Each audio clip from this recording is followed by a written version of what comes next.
Buongiorno e ben ritrovati con una nuova edizione del TG Flash di New Sicilia.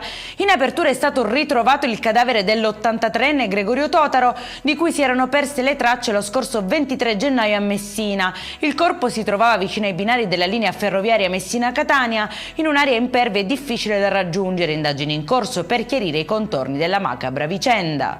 Una lite per una relazione tra due diciottenni degenera in una violenta maxi rissa tra famiglie a Palermo. Coinvolte circa 15 persone, usati anche i caschi come armi, scattano un arresto e 5 denunce.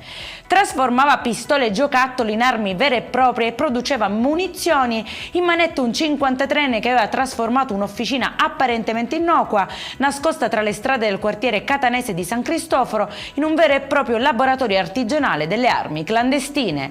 E restiamo sempre a Catania, dove sono stati sequestrati oltre 11.000 prodotti di carnevale illegali. Si tratta di articoli ritenuti non conformi alle normative vigenti e quindi potenzialmente pericolosi per la salute. E in chiusura una lite banale legata alla presunta sporcizia dei cani si è trasformata in un'aggressione feroce a cani cattivi. Un uomo è finito in rianimazione ed è attualmente in terapia intensiva dopo essere stato picchiato brutalmente da 3 vicini, per i quali ora la procura ha chiesto il carcere. Gli indagati parlano di legittima difesa, ma la ricostruzione è al vaglio del GIP.